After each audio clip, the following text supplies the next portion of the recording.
નમસ્કાર દર્શક મિત્રો, પોલીસ ફોકસ ન્યૂઝ ચેનલમાં આપનું હાર્દિક સ્વાગત છે। હવે એક નજર આજના મુખ્ય સમાચાર પર।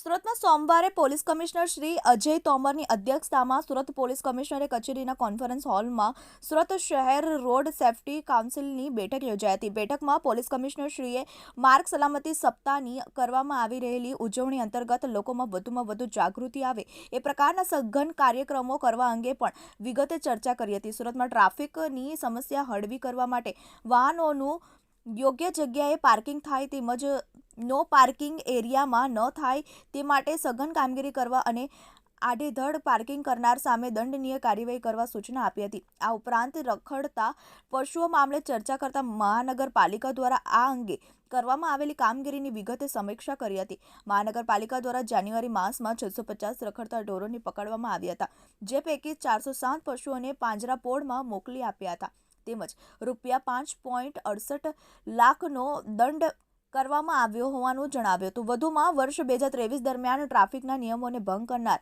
985 વાહન ચાલકોમાં લાયસન્સ રદ કરવાની કામગીરી આરટીઓ કચેરી દ્વારા કરવામાં આવી હતી। જે મુદ્દાની ચર્ચા કરતા કમિશનરે જણાવ્યું હતું કે ટ્રાફિક નિયમોનો ભંગ કરનાર સામે કડક કાર્યવાહી કરવામાં આવશે તો જ નિયમોનું પાલન થશે।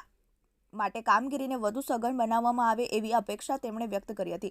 આ ઉપરાંત ટ્રાફિક સિગ્નલ અપડેટ કરવા, ડ્રિંક એન્ડ ડ્રાઈવના કેસો, બ્લેક સ્પોટ પર 108 એમરજન્સી સેવા માટે આરોગ્ય વિભાગ દ્વારા કરવામાં આવેલી કામગીરી તથા નર્મદા યુનિવર્સિટી અને SVNIT દ્વારા સંયુક્ત રીતે ટ્રાફિક નિયમન અંગે અધ્યયન કરી એક પ્રેઝન્ટેશન રજૂ કરે એ માટે પણ ચર્ચા કરવામાં આવી હતી। બેઠકમાં ટ્રાફિકના સંયુક્ત પોલીસ કમિશનર HR ચૌધરી, નાયબ પોલીસ કમિશનર ટ્રાફિક RTO અધિકારીઓ, મનપાના કાર્યપાલક ઇજનેર, ટ્રાફિક શાખાના અધિકારીઓ, કાઉન્સિલના અન્ય સભ્યો ઉપસ્થિત રહ્યા હતા।